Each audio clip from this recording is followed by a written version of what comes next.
Hey beauties, welcome back to my channel. Today I am reviewing the brand new from Anastasia Beverly Hills, their stick foundations, and just a few quick notes beforehand.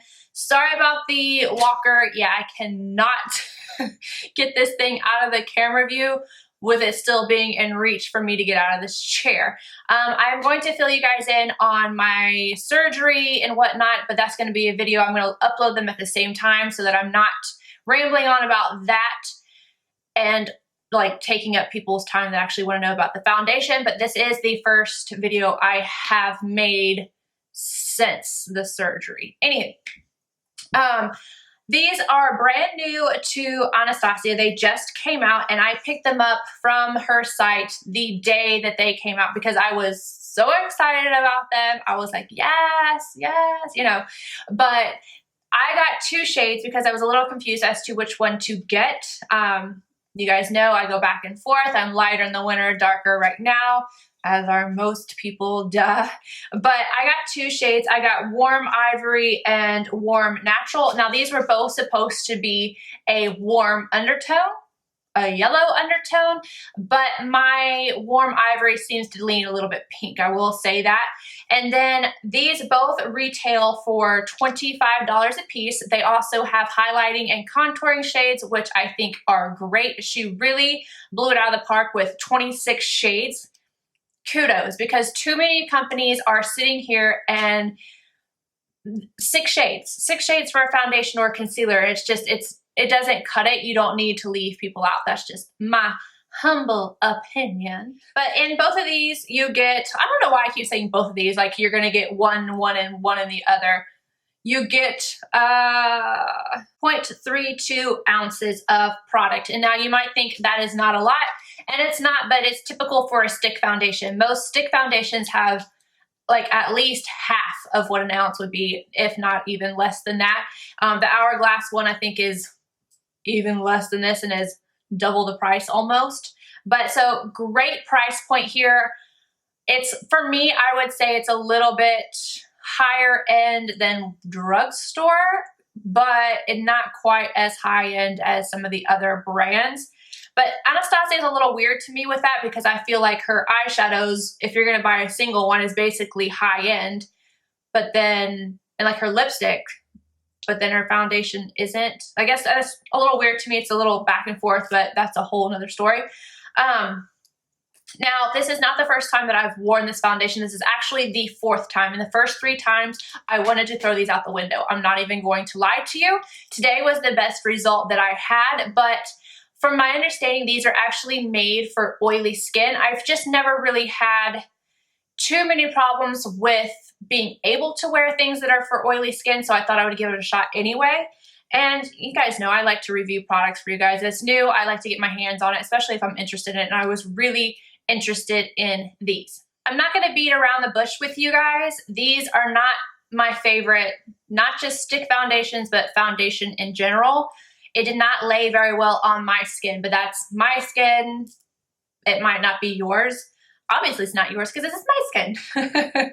But I tried it 4 times. I feel like I gave it enough of a shot, but it just really honestly just did not work out for me. But I think if you're extremely oily, that it might for you. I am doing a demo so you can see up close. I will tell you I'm not going to do the whole 8 hours. A, because I had to get my daughter to make my bed because I can't do it. So it is pretty late in the day. It's like 4 o'clock. So I'm not staying up till 12 to try and show you guys what it looks like.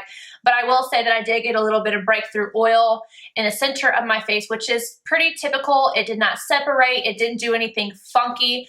But it's just not for me. But anywho, if you guys want to see how this worked, how it applied to my skin, the troubles that I had with it, just keep watching. And if you want to know about my surgery, there's another video right beside this one. Just click on it.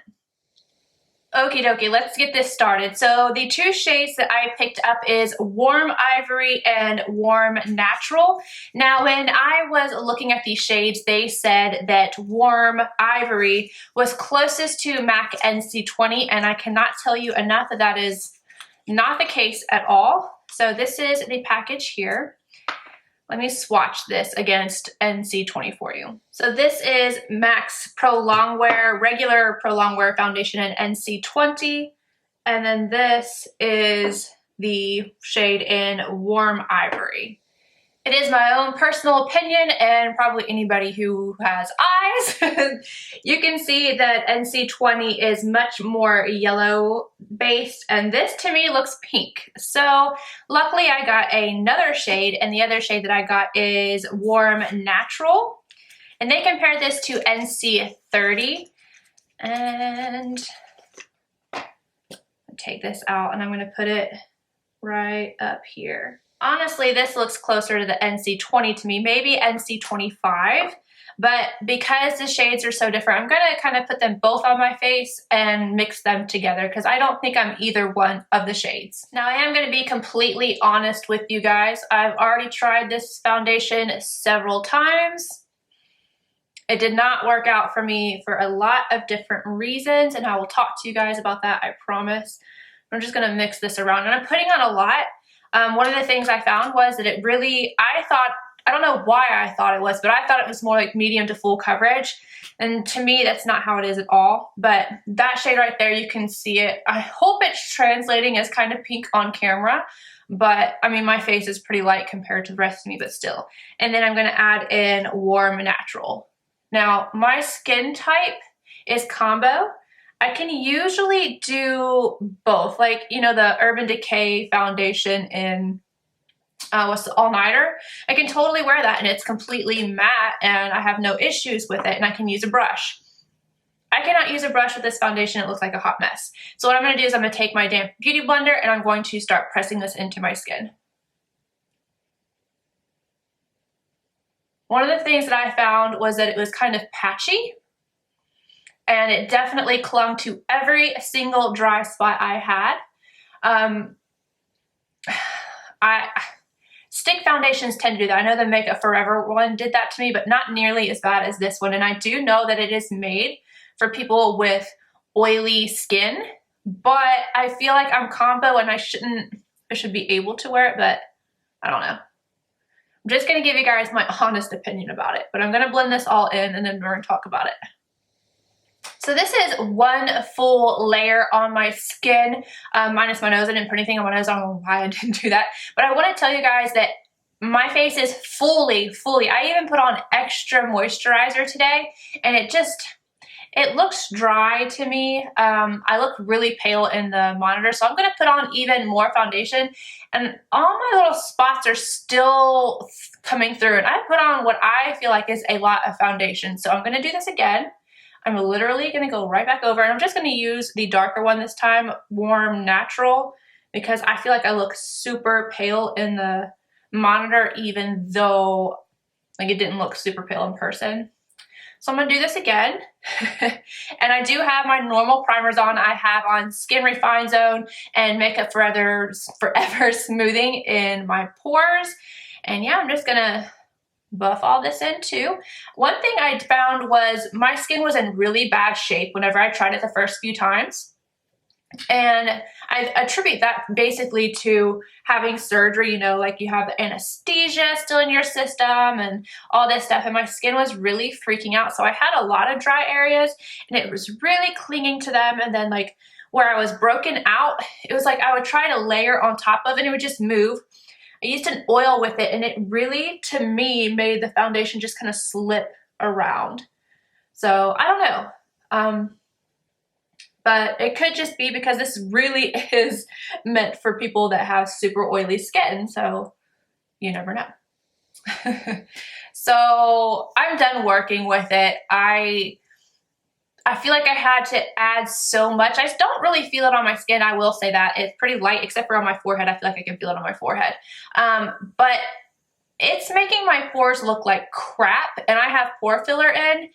And it's just not doing me any favors at all.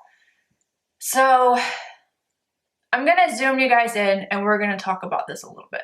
Now I'm going to try and make sure this thing does not unfocused from my skin, but right here my pores look like crap, and I'd hate to put it any other way, but probably should, but it's it doesn't look good to me. It's hard to blend out, yada yada. So I'm gonna finish off my makeup. I'm gonna go ahead and just finish it all, gather my thoughts, and I'm gonna give you guys the rest of the 10 cents that I have. Not 2 cents, because I got so much to say. But I'll be right back.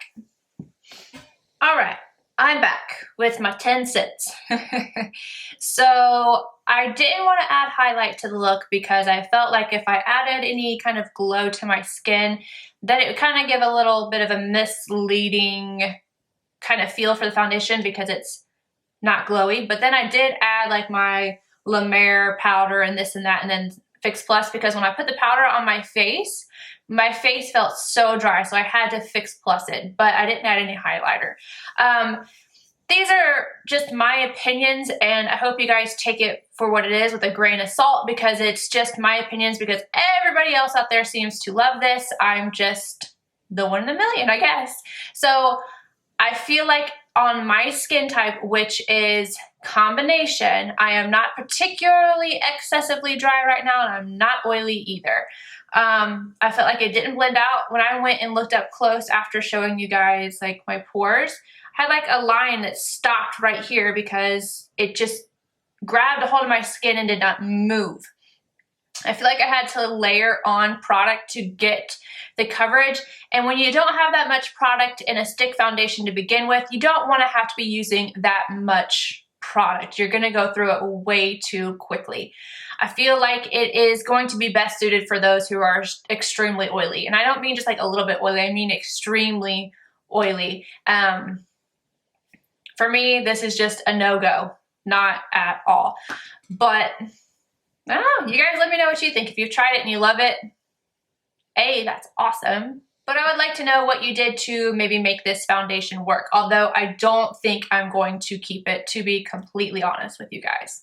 My personal favorite stick foundation so far is the Vanish Stick from Hourglass, and honestly, I think that's the only stick foundation that I really love. The Tom Ford Traceless is pretty good too, but I mean, $25 and then you're going way uphill from there. So they're apples and oranges. You can't really compare the two. So anywho, that's just my opinion on these. Take it, leave it, doesn't matter. But anywho, if you like this video, please give me a thumbs up and subscribe if you're not already. And I will see you guys in my next video. Bye!